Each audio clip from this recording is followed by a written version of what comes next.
It's Ash from Super Videos, back for another video for Season 8 of The Walking Dead. This is going to be my review for Season 8, Episode 7, which was called Time for After, as well as the promo breakdown for the next episode, 808, the mid-season finale, which is called How It's Gotta Be. So, for those of you that are new here, this is a new way I'm doing the kind of reviews and promo breakdowns. I'm doing the reviews first and then jumping into the promo breakdowns for the next episode.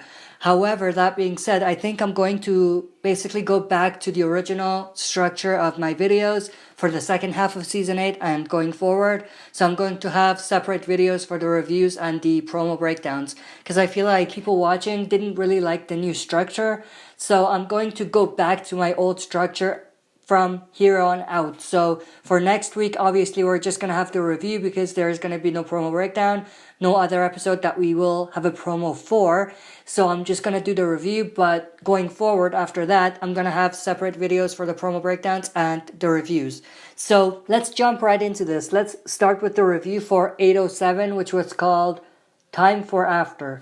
So overall, I thought this episode again was another weak episode. I just didn't feel like it got me excited. I felt like it was filler to an extent. It had some cool things here and there, but overall I felt like it was just a repeat of the same materials over and over again. But just going to each part of the episode, the part with Rick and the scavengers, that was pretty cool. That was actually the highlight of this episode for me. You know, the whole thing with Rick and the scavengers and seeing Rick fight off that walker, Winslow 2.0, which was pretty cool. But overall, I thought even though, it was stretched just a little bit, it was still very interesting. I loved seeing Jadis shaken up and scared for once. So that was pretty cool. And also, I liked seeing, how Rick would fight his way out of that situation. So that was pretty cool.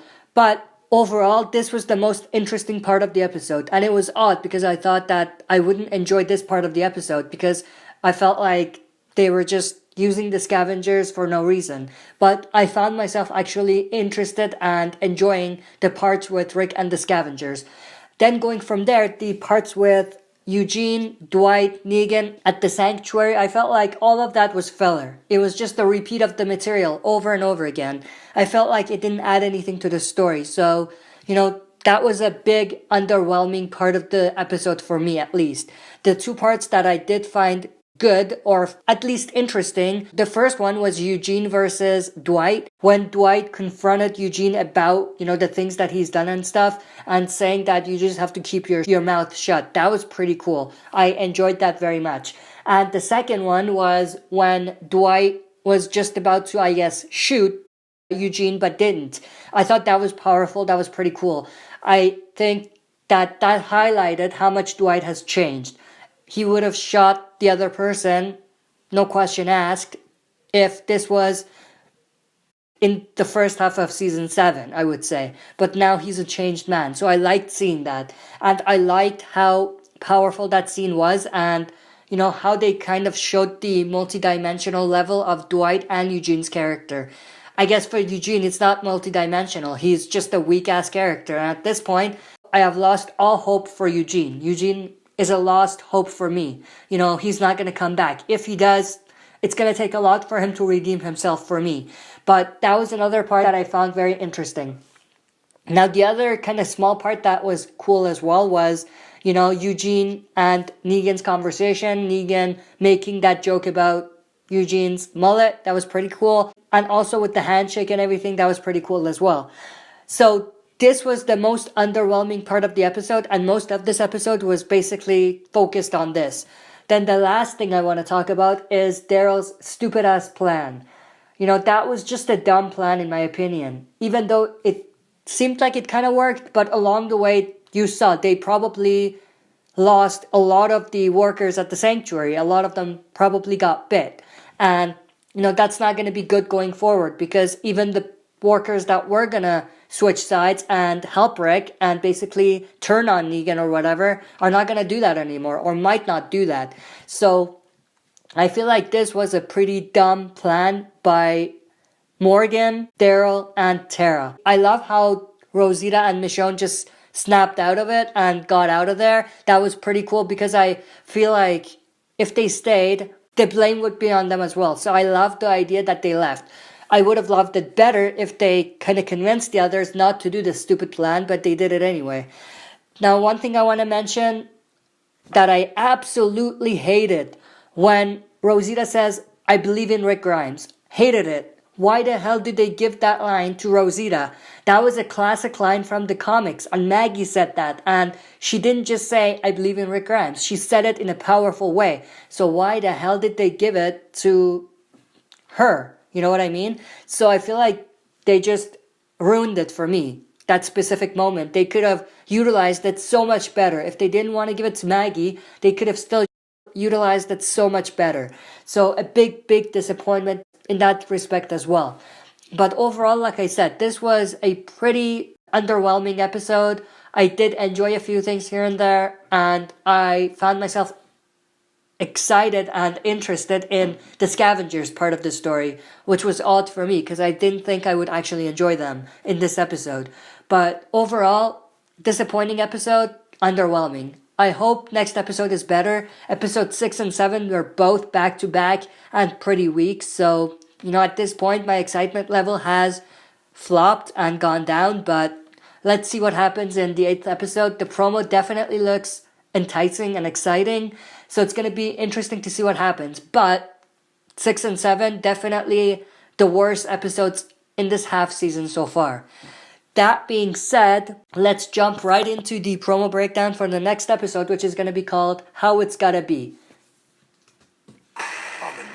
So right off the bat, we see Rick and Jadis and the other scavengers. They're most likely going towards the sanctuary to see what's happening. Obviously, in the cliffhanger of the last episode, we saw all of the walkers were cleared. So we don't know what happened to them. We don't know whether all of them got inside, which is unlikely. There was a lot of them.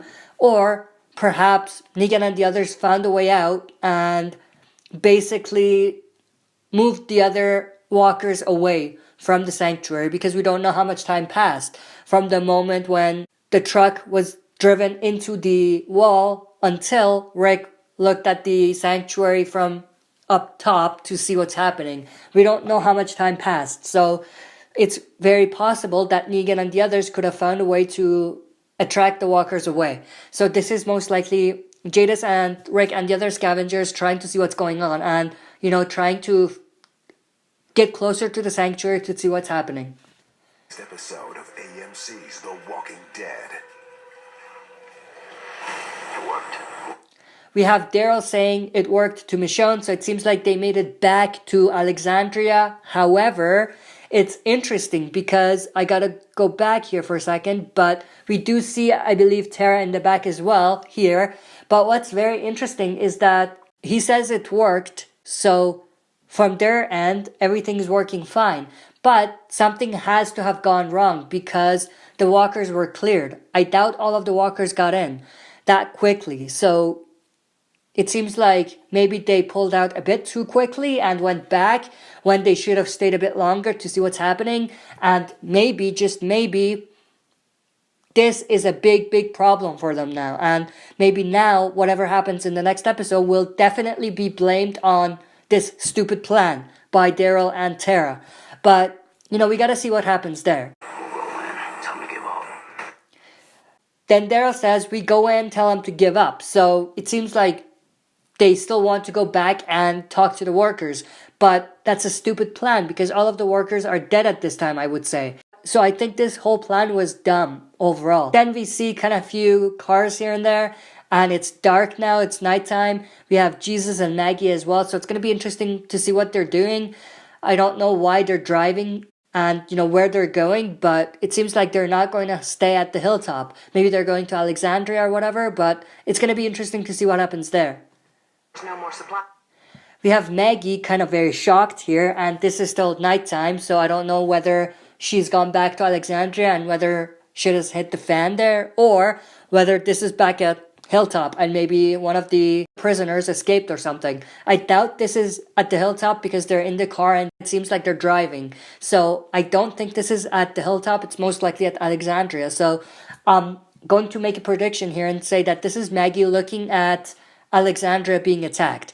Because I do believe that Negan and the others found their way out, cleared the walkers, regrouped, and attacked Alexandria. That's what I think happened.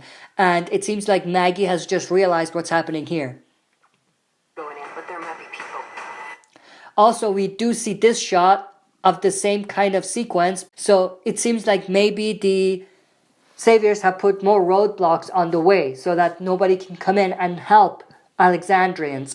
So maybe this is what Maggie is looking at. But, she's just talking about how they're running out of supplies as well. So maybe that's what pushes them to move away from Hilltop and try to regroup a little bit, because they're running low on food at Hilltop. So they're trying to find a solution for that as well.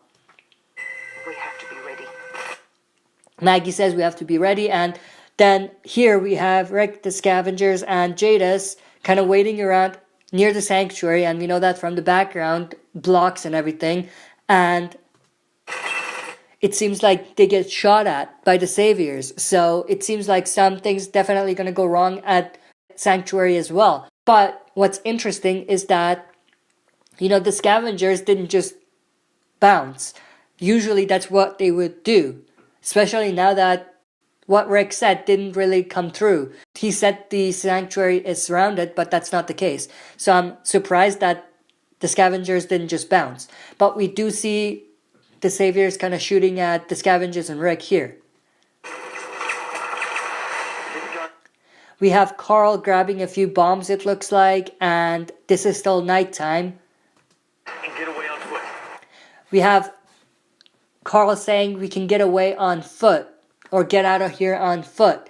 So this is still nighttime, and we see Rosita, Tobin, and some of the others in the background. I think Tara is there as well. So it definitely seems like they're panicking. Something is going wrong. The Saviors seem to have attacked. So it's going to be interesting to see what happens there. We have Michonne and Tara here, and they're ready here to shoot whoever is going to come in. So it seems like the Saviors are attacking for sure. We have Daryl and Rosita throwing a few bombs here and there. Most likely this is them trying to basically push the Saviors back a little bit. We have Enid and Aaron here. Now what's interesting is that we know they left a few episodes ago. I think it was episode 6, but we don't know where they went. So it's going to be interesting to see what happens there. Maybe they're basically looking at a few Saviors. Maybe they're looking at walkers. But it definitely seems like there's something going on here as well. And it might not be connected to what's happening at Alexandria.